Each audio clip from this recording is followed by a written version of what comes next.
Yeah, you know who it is. And for those of you that don't, we are Speek, Geek, Unlimited, and I am Satonius, the opposite of the phoniest. With Darius, does that hurt? No. All right. And MG. Does that hurt you? No, not at all. Not the way that life is hurting. Okay. And we in the building, and today we're going to be talking about our pitch, not the other word that sounds like pitch, for a live-action Batman television series. Mm-hmm. Now, let me preface this by saying, me and the Speak Geek Squad, we were kind of talking about what would be the best way to present Batman. You know, they've done several movies, but they've never done a truly definitive, true to the character Batman TV show. So, aside from Adam West. Oh gosh. Of the time. All right, true. Facts. So, you know, we're going to step up and keep it a buck, and we're going to give our pitch, or our pitches, with a P, not B, on a live-action Batman television series.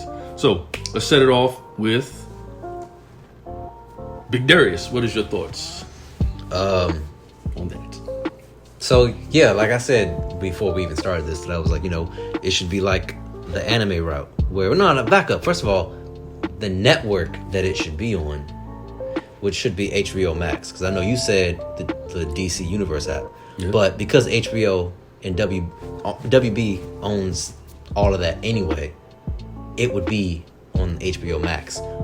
Because I feel like DC Universe is closing its doors real soon. Mm-hmm. So it hurts. It does hurt. But I feel like it should be on HBO Max. And you should give it like, not a Game of Thrones budget, but like... You give it a Watchmen budget. Yeah, you give it, not even like a Watchmen budget. Or maybe even slightly above a Watchmen budget. But like, but the good thing about Batman is, you don't need a big budget for every season. So your budget can fluctuate.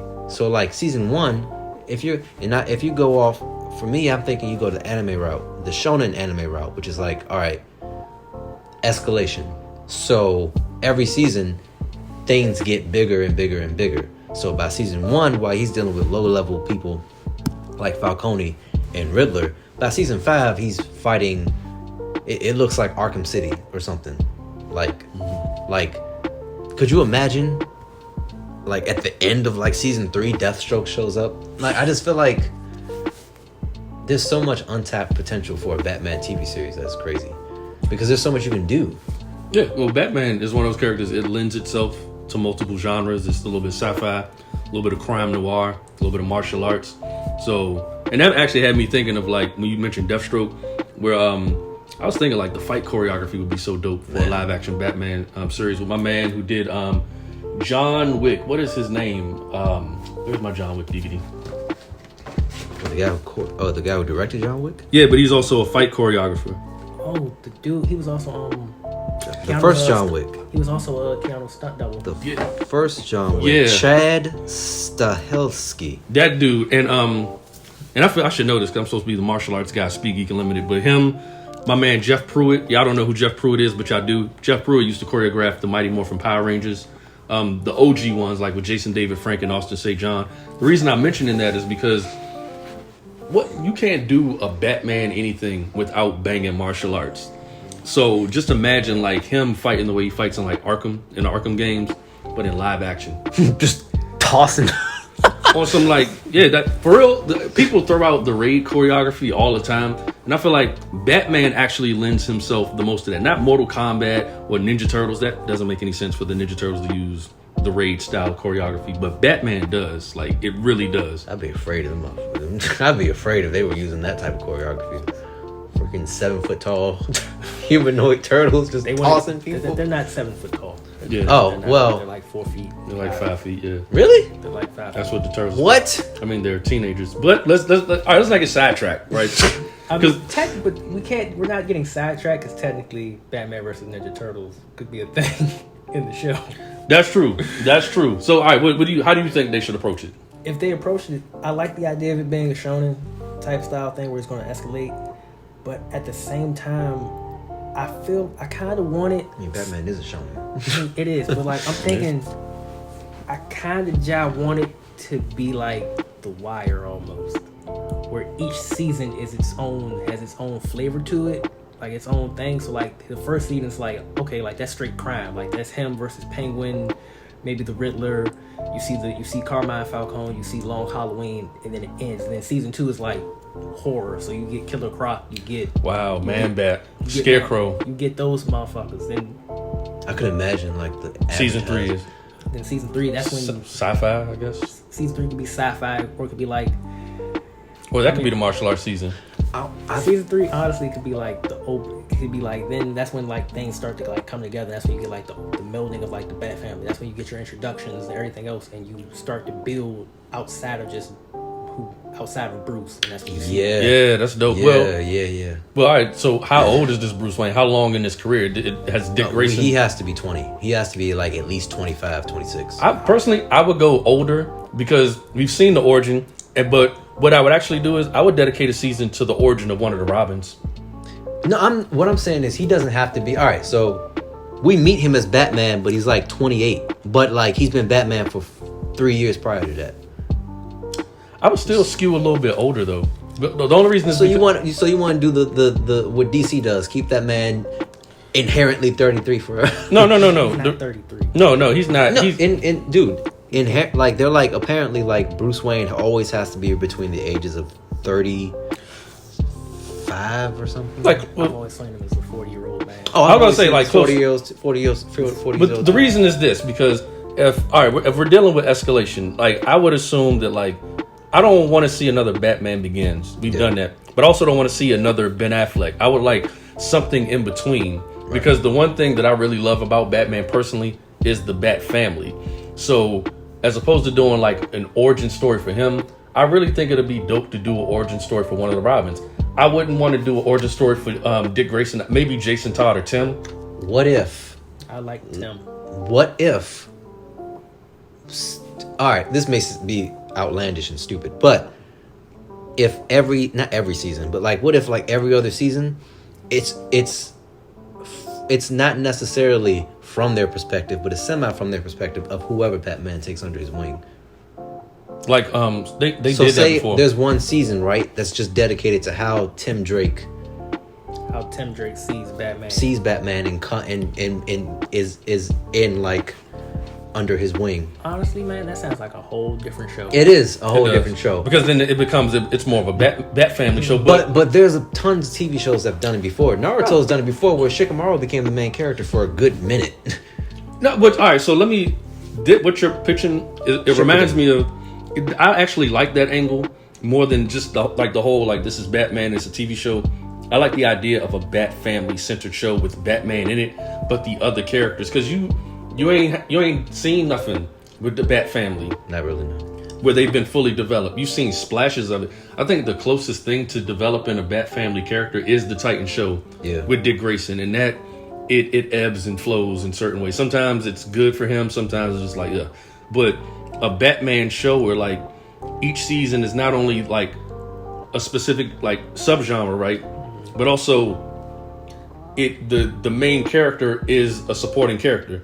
Like one season is Jason, or one season is Dick Grayson, one season is Cassandra Cain. We need Cassandra Cain justice, because Birds of Prey and the emancipation of a bunch of women with whatever was nah. You know what I mean? And then you could do other things where like you have Bruce get injured, and then it's Tim and Dick. They have to figure out. Yo, imagine a season, right, where Bruce gets injured, and like probably like 2 seasons or like a season prior, this crazy dude named Azrael has already shown up, and we can do a twist where Bruce gets injured, Azrael takes over, and then it's the Bat family, not Bruce, but like the kids having to fight Azrael. That's kind of what happened in the Nightfall storyline. Like it was Dick Grayson, if I remember correctly, that had to fight Azrael and take him down. Yeah, but instead it would be like I feel like it'd kind of be like their moment. These inexperienced kids now have to take on this psychopath.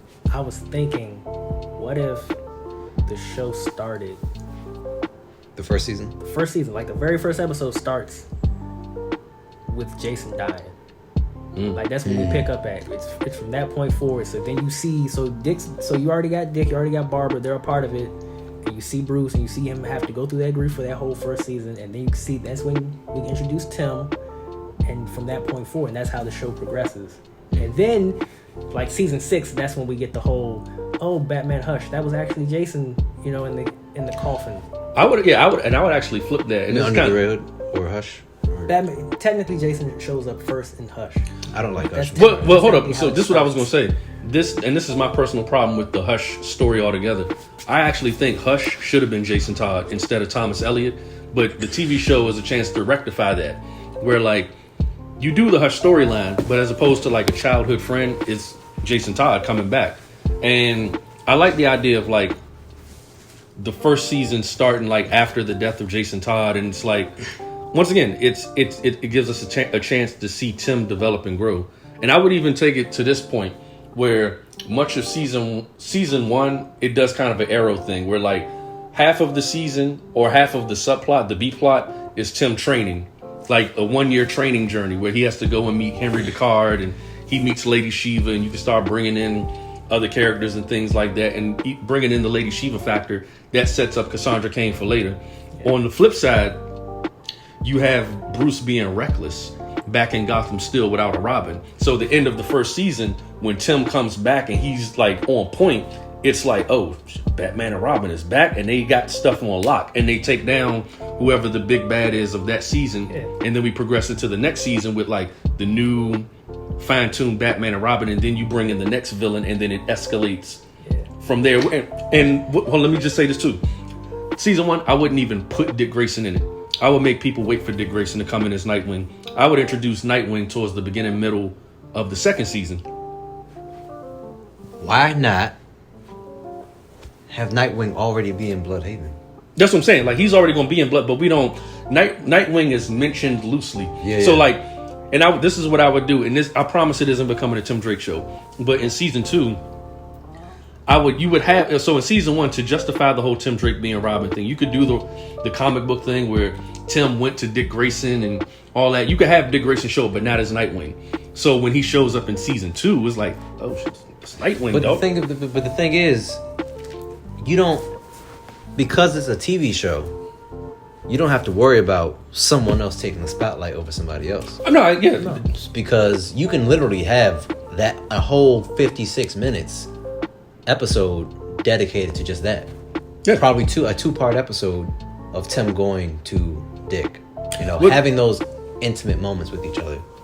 Yeah, and this is the whole thing too with the whole Dick Grayson and Tim Drake thing. I would actually have Dick Grayson reject Tim altogether. Like, tell Tim, like, look, don't go down this path. We just lost Jason. I don't even want to be around Bruce. I hope Bruce figures his stuff out. Like, Dick and Bruce, they're estranged. They're not on speaking terms, you know what I'm saying? Because his name is Dick. But so that's what I'm saying. Like, we know people love Nightwing, and we know people want to see Bruce and Nightwing together. So we want to make them earn it. We want to build up Tim. It's like, yo, this dude, right? Bro, could you imagine like, all right, so like we built up to, and like say it's a season where Deathstroke came and just wrecked everybody, and then Bruce and Dick come in and they face off against Deathstroke, and it's not like, oh, that's unfair. Why is it a 2-on-1? No, that's fair. Deathstroke, dog. That's like evil Captain America. We make Deathstroke like how he was when he Deathstroke first showed up in Young Justice, and obliterated everybody. We thinking of it from just that perspective of just Bruce and his Bat family, like building up to that moment. You also have to build up to his villains too. Well, I was going to get to that part too. So just tossing, like having him go up against like Professor Pig or something as like an episode, but then having that like Easter egg in the background of like, somebody laughing or something, or like seeing somebody staring off in the distance, flipping that coin in their hand with that two-faced coin. But then this is the other thing, like his villains is like a chess game, because you got to figure out who can go where. Because I would think of them like, all right, well, eventually we're going to have an episode or a final arc or a final season or whatever, where things from the past have to come into now, which means that their villains have to have been talking to each other. Like, I would love to have certain episodes where you go into the day in the life of certain villains, like Penguin. Like, I would love an episode where it's just Penguin. That whole episode is just him. Like, That's good. or there's an episode with just Two-Face where that whole episode is just him. Or even an episode where, like, because it's a show, there's so much you can do. You can have people would not even be mad if you had a whole episode dedicated to just how Clayface became Clayface. No, that would be good, because like the thing with the Bat villains is they all have the duality that, you know, the bisected whatever Bruce Wayne and whatnot. And what I was going to say too about setting up villains, the whole reason I mentioned the Tim Drake thing and go train with Lady Shiva is Tim goes and he trains with Henry Ducard and Lady Shiva. Now, I don't know if people know this, but Henry Ducard and Ra's al Ghul are not the same. Like, Henry Ducard in the comics is somebody that trained Bruce Wayne in information trafficking, and he also trained Tim Drake. So I wouldn't have Henry Ducard as the villain, but I would have Lady Shiva as someone that comes to Gotham because she had that relationship with Tim Drake, but also to, like, it's Lady Shiva. Yeah. You know what I'm saying? It's like, you know, Tim went to go train with her, and him and her fell out, and she comes to Gotham for him to, like, take his head, and then it's Batman and Robin against Lady Shiva, and then Batman and Lady Shiva could fight, and then somewhere in that's when you start introducing like Cassandra Cain and David Cain. So is this the end of the first season into the second season, or is this the second season? This is any season. Yeah, this could come back like in the third season. Oh, okay, yeah, I see what you're saying. 'Cause she comes back. Yeah, like okay, right. yeah. So no, because now I'm thinking of like an actual issue with it is that with Batman being with such a long history and so many iconic storylines, do we incorporate storylines as how they came about in like the actual history in terms of like? I just think we adapt them. Well, we loosely adapt. Do we loosely adapt them, or do we do it like? Are you saying do it chronologically? Do we do them chronologically? Do we have it be like, nah, you know, Killing Joke has to happen, like Barbara got to be paralyzed before? Because to be real with you, I don't even know how we would even implement the Joker into the series at all. This like pretty much with you mentioning Lady Shiva, it had me thinking like, do we do Nightfall? Does Bruce get his back broken and then go to Lady Shiva? Well, or do Lady Shiva show up, do everything with Tim, and then fight Bruce, and then like, you know, they kind of have like a mutual respect, and then like he gets his back broken, then goes to Lady Shiva to train. Actually, what if adaptations work better? Because you don't have to be married to the only adaptation I probably would say that we stick to because it's just so fucking cool. Oh crap, I cussed. Because it's so cool is Under the Red Hood. Like, I feel like we can take cues from the animated series. No offense to the comic, but the animated is to me the best version of that story. Okay. And just be like, well, of course we got to have a scene where Bruce and Jason are arguing while Joker's right there about the ethics of just murdering somebody for what they've done. Like, of course we need that particular scene, you know. Of course we need a scene where like the good thing is that because the show would have added so much backstory to our Batman TV universe, we can make Under the Red Hood a bigger event. So now you got Jason Todd coming in as the main villain for that season. Yeah, that's a whole season. Yeah, that's what I was saying earlier about, wouldn't it be interesting to do Jason Todd as Hush instead of like? Well, we would combine it.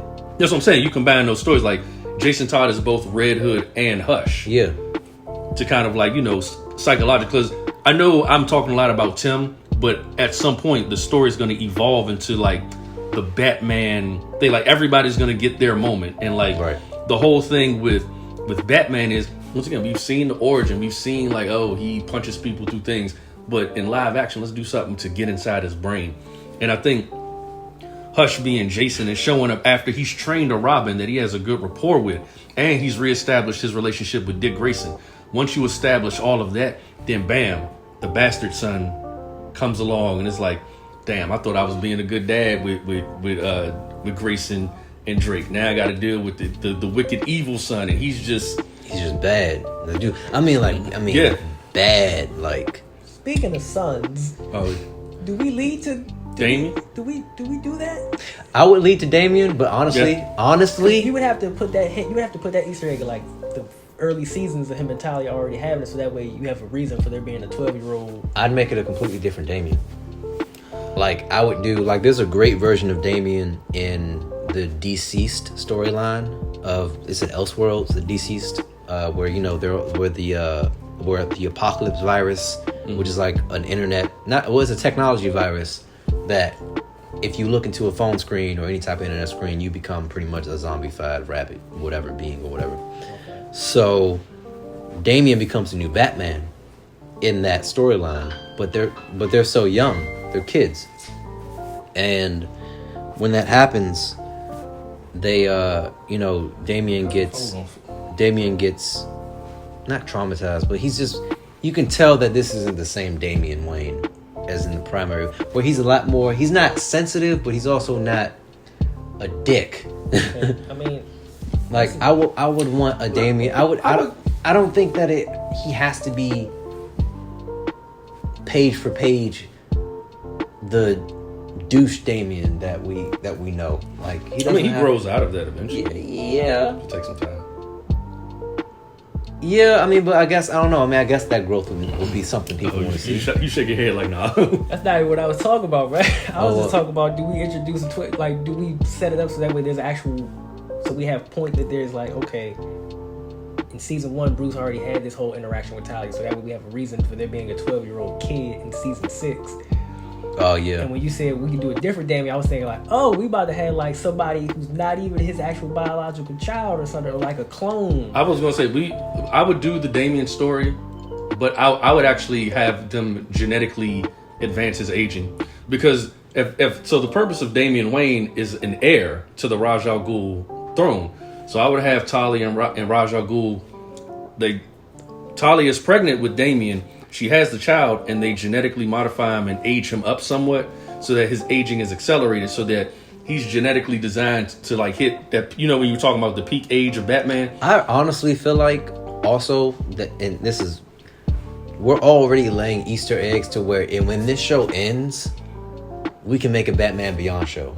Well, let me because I feel like that is a good way to be like, well, yeah. How does a Batman Beyond show? Well, if you look back to season Batman, I was going to get to that. So by having Damian age different, like let's say it don't even matter. Like they genetically age him up. So like in 2 years or 5 years, they age him up to be 12, and then he shows up right after the Hush stuff, because we want to get the Hush stuff taken care of before we introduce any more.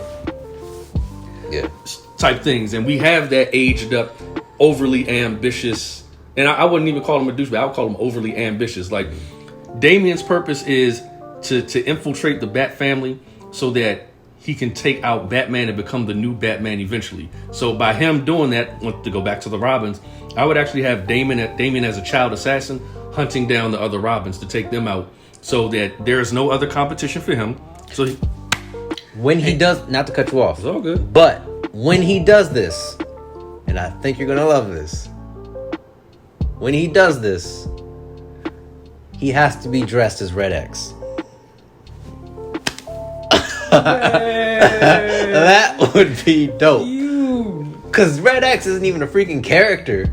Like, it's just an alias. So we can take the Red X and be like, nah, Damian Wayne is Red X when he's the assassin hunting them down.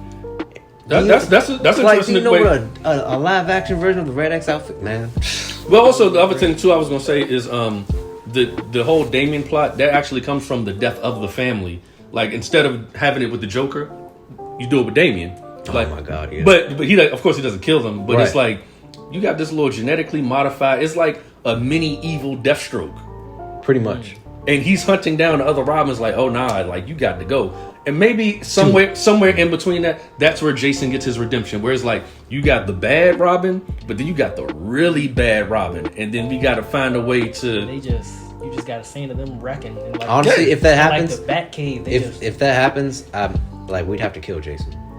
Like, I don't think Jason. I'm not attached to Jason Yeah, Todd. He should have remained dead. I feel like Jason should die, like, in that moment. No, he don't got. Actually, I ain't gonna front. I would kill Damian. Kill Damian, yeah. No. But I'm just. You know who you kill? You kill Stephanie Brown.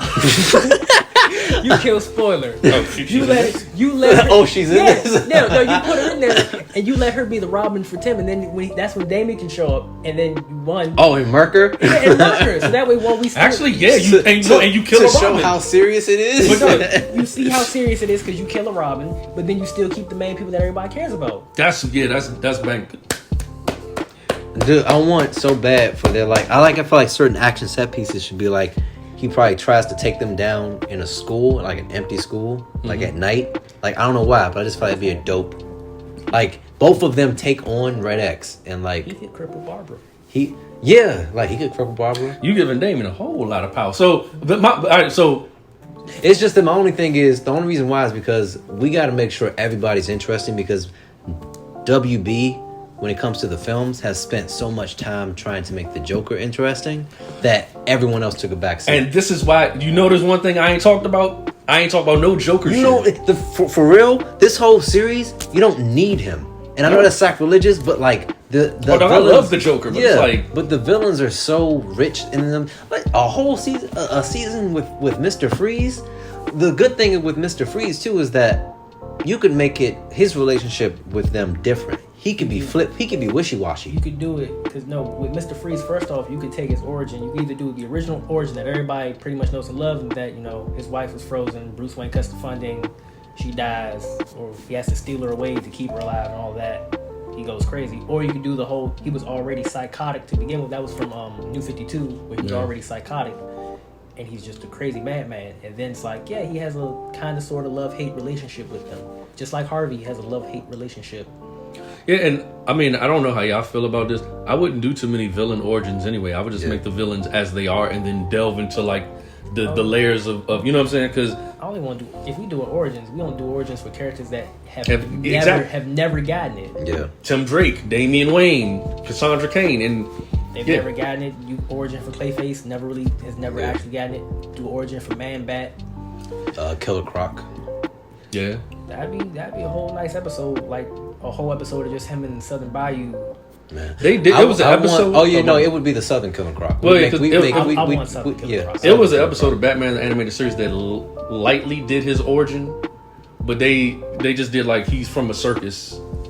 But like I know you're probably gonna. I like the way the Batman did Killer Croc. I know that, and I know that's probably like a lot of people don't even like that show, but I love Batman is that cool. version of. Cool. It's one of my favorite shit. But I love that version of Killer Croc because I mean we need villains that with a little no pun intended spice and individuality to them. So a Southern Killer Croc would be dope. But honestly, I like him so much. I don't think we keep him as a villain, like because there have been big moments in DC Comics where some of the villains, especially some of the Bat villains, were on his side at one point. Like in Endgame, in Batman Endgame, the villains of Gotham had to team up with him because Joker was beyond stopping. Like they had to be like, nah, we can't let this dude keep going. That's how that could work with what's his face?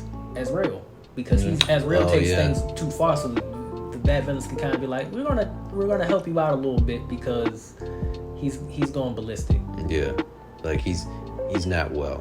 And then what's next? The Court of Owls. How do we handle the Court of Owls? do we do the Court of Owls? Well, I'm in front. I feel like my pitch has been laid down, so everything else, that's for y'all. Yeah, because I feel like every pitch is just melded into one giant. Yeah, because like it's a combination of different things. Yeah, my pitch is what I told y'all. Like I don't really have too much other insight on that. But honestly, I feel like from that, everything else would easily flow out. Like if it was actually happen, everything else would easily flow out. Yeah, that's what I'm like.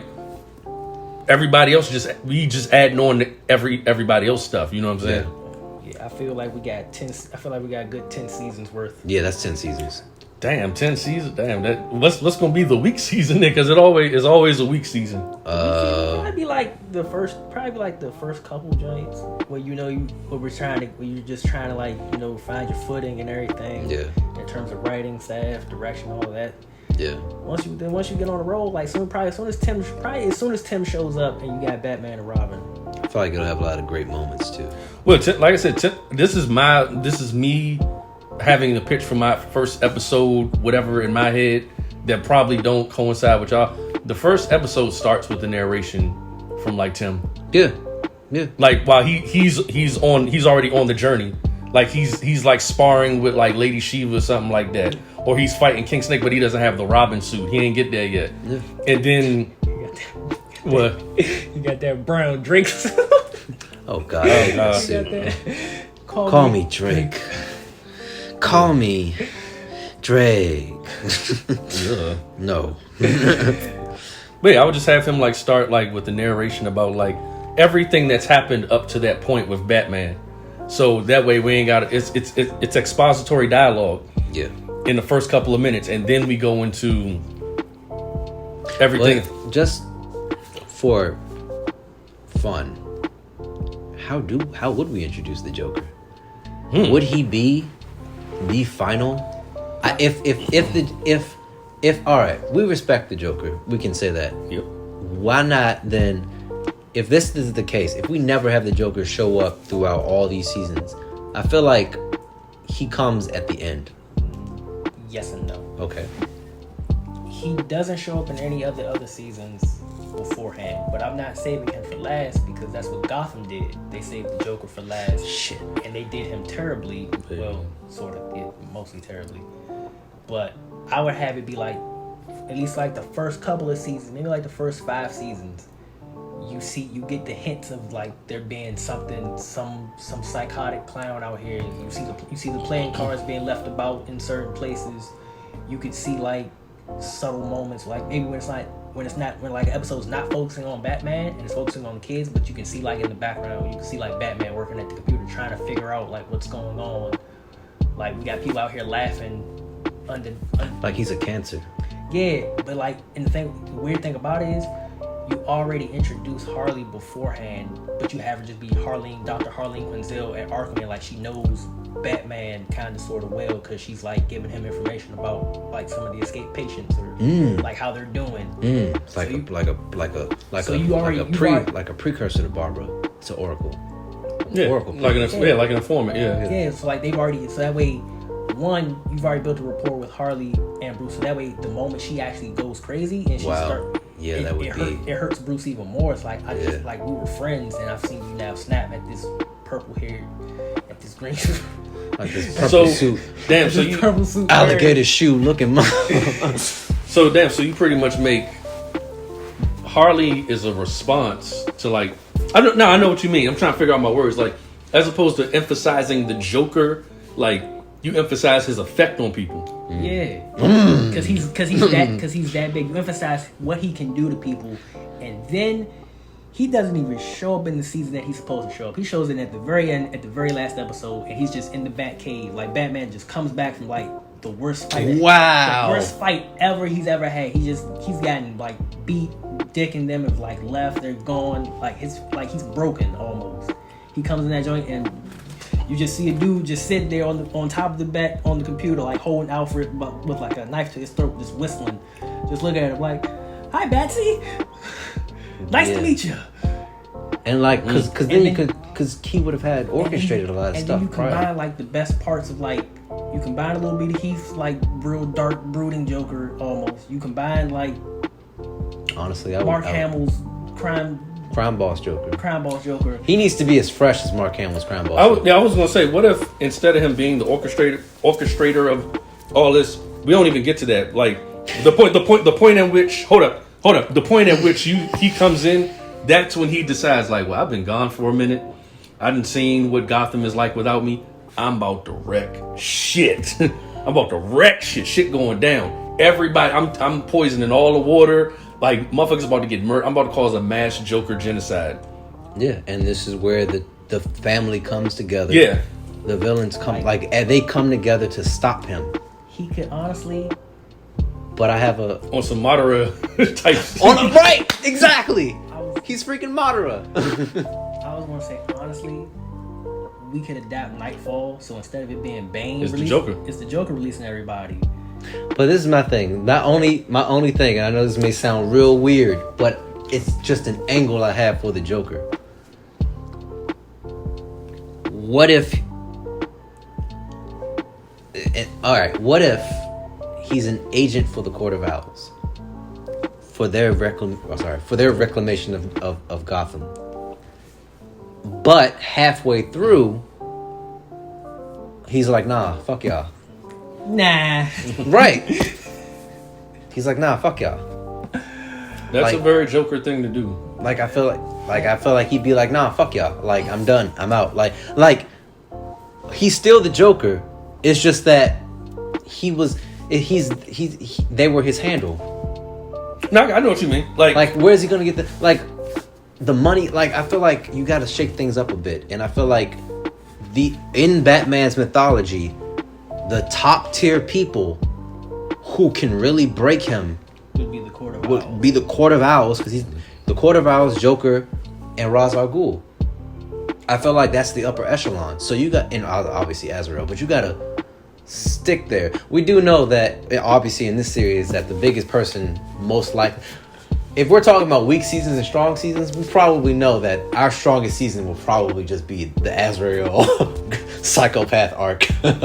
I would say actually the Joker season will probably be the strongest arc, because the thing with Joker, people have done everything with him. It's like, I like the Court of Owls idea with the Joker, having him kind of be like the man in the shadows, and then he's like they're like, and then he oh my bad, I'm sorry. No, I'm just saying, like, you're right. Like the Court of Owls angle for me works because it gives the Joker a fresh new, not necessarily a fresh take, but a fresh idea of, all right, well, the Court of Owls, while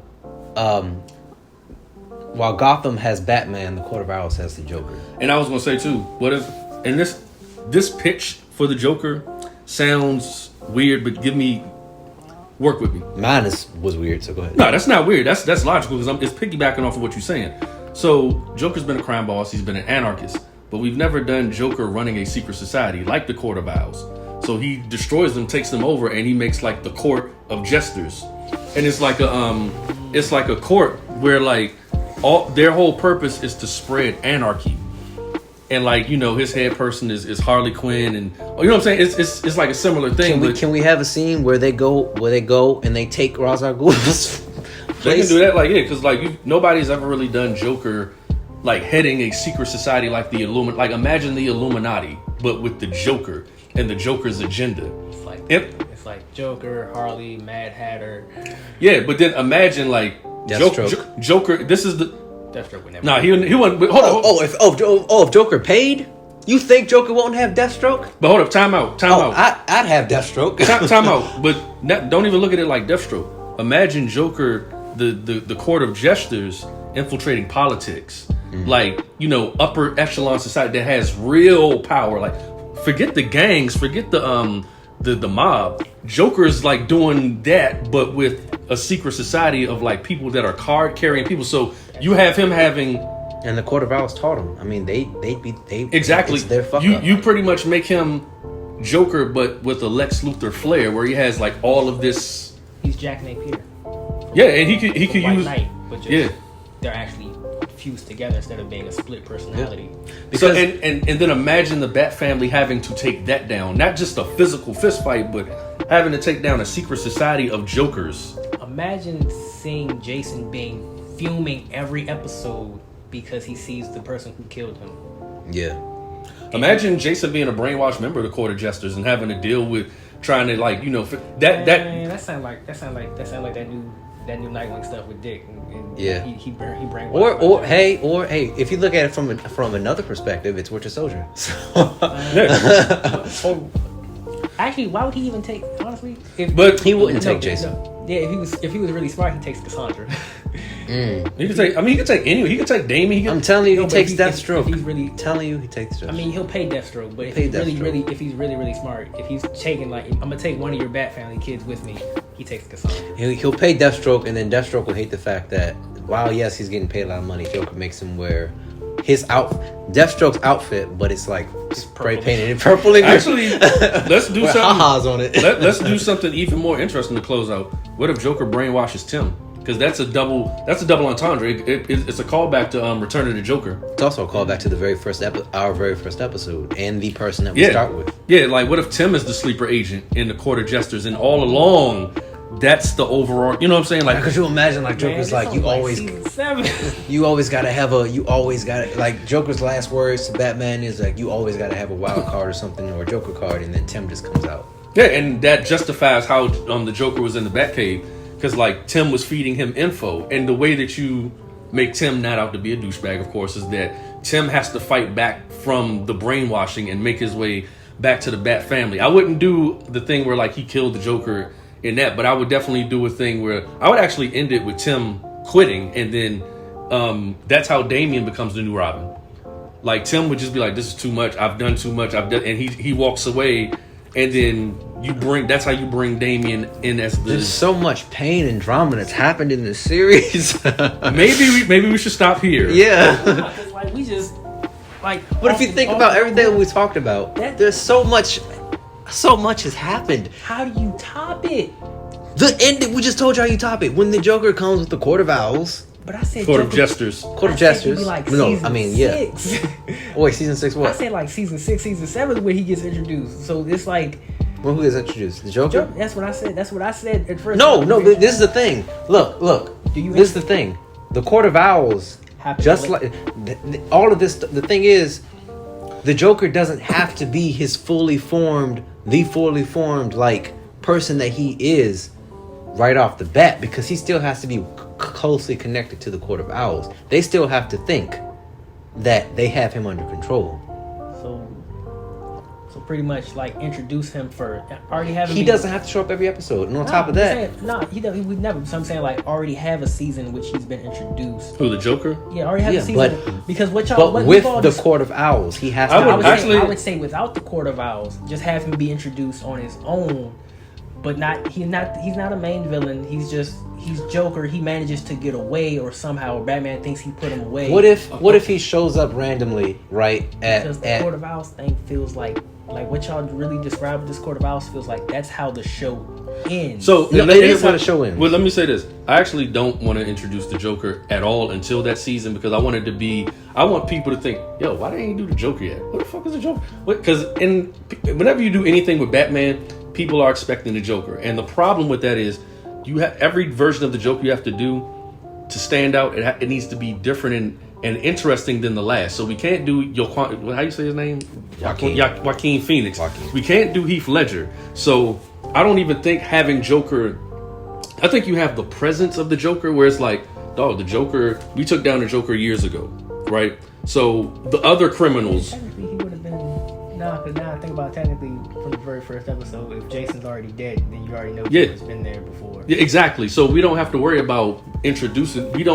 Joker, we saved that up for the very last season, and the way we introduce him is like you have this big reveal of like, oh, the Court of Owls and all of that, and then the mask that they're wearing, they pull out some little some lipstick and they start drawing smiles on it as they have like the Bat family surrounded, and they're looking like, why? What are they doing? And as everybody's drawing the little smiles with the lipstick, one of them takes the mask off, and that's the Joker, and then it's like, welcome to my Court of Jesters, Batman. You know what I'm saying? And then it's like, no, I'm not even done. So then what happens is Joker, he has one major dude that steps up and he starts taking down like some of the other members of the Bat family with a staff. And then Tim isn't present for whatever reason. I ain't gonna go into all of that. And then the dude with the staff, he starts fighting Batman, and Batman, of course, he hits him one good time, knocks off the mask, and that's how you get the reveal of Tim. And it's Tim with the little smile on his face, with the little Court of Jesters outfit and all of that. We're forgetting Talon. All right, I'm gonna take. All right, Talon is inconsequential in all of this. I mean, he is, but I like Talon. But honestly, Talon is a Deathstroke clone. No, so I don't then know. what you do is We can't have a lot of Deathstroke you can clones. introduce the Court of Owls. They need to. They can be introduced in a Season before, yeah. but this is my thing. Season right before that. This is my thing. This is how my pitch is. All right, say the Court of Owls are the villains, right? All right, so they're right. Your right. When a villain has to have a right hand, right? It's the Joker. He's there. We don't know his inner workings or inner mechanizations of anything, but he's there. So then, when that moment you said Satonius happens, we understand, okay, well, he was there from jump. Yeah. Because at first I wanted to be that he is willingly working with them. Who, the Joker? Yeah. He is he's his handle. Like, they're telling him what to do. He's willingly going along with it. But of course he eventually has his own agenda, because he realizes that they're just like, y'all are so obsessed with Gotham. Why are you only stopping at Gotham? Or Joker's probably just like, this is boring. I want to Right. You know what I'm like saying? Eventually, because they realize, that they can't have a control on him. And then that's how we can get an idea of, all right, there'll be a dope scene where like something terrible happens at the Court of at an area of the Court of Owls and everyone's dead. And they're like, we couldn't control them. And Batman's like, who are you talking about? To build up to the moment that you're talking about. You know what would be great? What was his name from what was the dude's name from New 52 who was supposedly like, I'm Bruce's brother, and he was Owlman. Oh, Talon. No, not Talon. Owl. Oh, wait. He was actually calling himself Owlman. He was like the mayor or something, and he thought he was like, I'm your younger brother. So what if like he's running the show and he just, man, you just decapitate him and his head gets sent to like Bruce Wayne's manor or something, and it's like, oh, this is how you know things about the, with a smiley face. or like a smiley face, and you just start getting hints of things, like things are about to come, and then it leads to everything that y'all said, and then boom. That's dope, but And then we end the show, and then credits roll, and that's it. I will say though that certain characters need to be in the show that aren't necessarily Batman related. I feel like we should need to have Amanda Waller in this show. Well, of course she's gonna be in the show. Yeah, Bronze like Tiger's gonna get an Bronze episode. Tiger. Oh yes. If you do anything with like the League of Shadows or Lady Shiva, most certainly. Because I would also have. Dude, could you imagine if like, all right, so imagine the scene before we wrap up. Imagine the scene, like, right? Like, say Bronze Tiger only showed up like once or twice, 3 times maybe, whatever.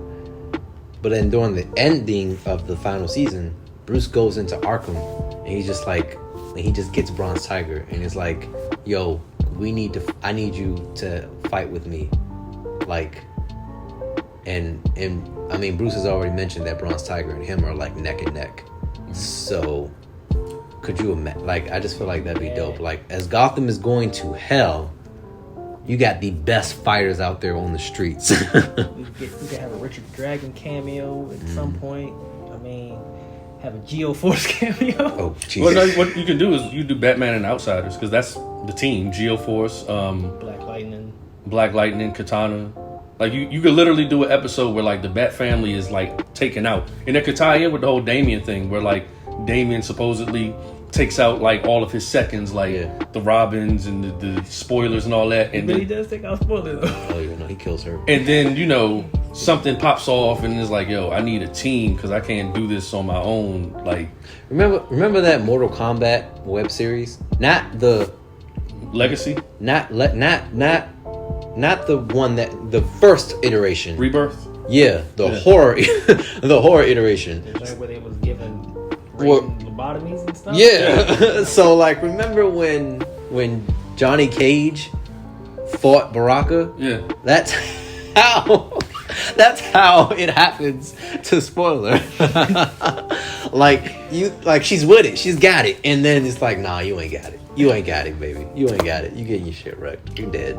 Honestly, this is something I wouldn't mind like writing a story Bible to, like a physical story Bible. Yeah. Just to have it to read, because this thing's just like, y'all had my like parts of my brain like going like, yo, this could work and this character could work here, and or I could just reenact it with my action figures. That would also be great too, man. We had, man. But the only thing I was gonna say, is like, lastly, is at any point do we have any references to Clark, Diana, Barry, Hal? At any point, is it referenced that Bruce is like a Justice League member? Yes. Because if we're doing Batman True to Force, and in my mind that just means if we're doing Batman and respecting his lore, which means we do have Man-Bat, we do have Mr. Freeze with a freeze gun, we do have all that stuff, we do have Clayface. We do have a not that. Yeah, we do have a Firefly. Not that freaking. Hey, what if we just say Clayface is the guy that messes up people's faces? And Jesus Christ, like that Nolan mess that people keep ratting. Got an actual scarecrow. We have these. An actual scarecrow, like an actual scarecrow. Oh, that's retarded. But yeah, like then yeah. I feel like, cause dude, could you imagine? Like, I would love to have an episode where Diana shows up, not as Wonder Woman, but just as Diana. Yeah, because I would say they can't show up as their. Yeah, because all that tells me is that all right, well, could you three do a TV show for? Yes, we can. Because it's like, we gonna have a Justice League show? No, but we can make shows for everybody else, probably. Yeah, no, Diana has a better chance than everybody else. All I know is okay, Mr. Freeze with the Draco. My bad. Yeah. So yeah, I mean that'll wrap it up. We know our beginning, middle, and end. We know that it ends with Joker taking over Court of Owls. It becomes a Court of Jesters. That's a great. Watch that get stolen. Watch 2 years from now. It's like, man, is this the? It wouldn't be the first time somebody has stolen something from Speak, Geek, and Limited and gotten props. You want to know how we make sure that doesn't get stolen? Oh. We make everybody black. We make everybody black. We make the Joker Lakeith Stanfield. The Joker's finally Lakeith Stanfield. Lakeith, step up. It's your time. Idris is Bruce Wayne. Idris is Michael B. Deathstroke. Jordan is Dick Grayson. Wow. No, I don't want to touch this. I don't think this is right. This is too black for me. Wow. Well, yeah. So James Earl Jones is Commissioner Gordon. So in closing, that's our pitch for a 7-season. Kyle Pratt is Harley. That's our pitch. That's Speak, Geek, and Limited's pitch Palmer is spoiler. for a 7-season live-action Batman series 7. to air. Is it 7 or 8? Or said 9 or 10? I feel like from 7 to 10 we good. Let's do 7 because most TV shows actually, the most critically acclaimed TV shows usually have 5 seasons. Yeah, but we want our actors to get like a lot of money. We also want an episode. You know those episodes? I forgot what they're called. Where like you recap everything that's happened in the whole entire series. A recap? No, it's not called a recap. It's called. It has a legit term. So pretty much like. Because it's like pretty much like an episode where Alfred's talking about. Yeah, you know how The Office has flashback. Well, I mean, but the reason they do those episodes is to save money. True. So never. All right. In this perfect world, we don't need B-roll footage to make it seem like it's all. But so let's end it right here because we didn't talk to these people, and all I'm gonna say is this: don't nobody steal this idea, man, because we sat here and we came up with this off the top of our heads, and it's a pretty good pitch. I don't know. In closing, I'm Satonius, the opposite of Phonius. This is Darius, and it's your boy MG. And hey, man, we out, man. Be on the lookout at the cookout for Speak, Geek, and Limited. Peace.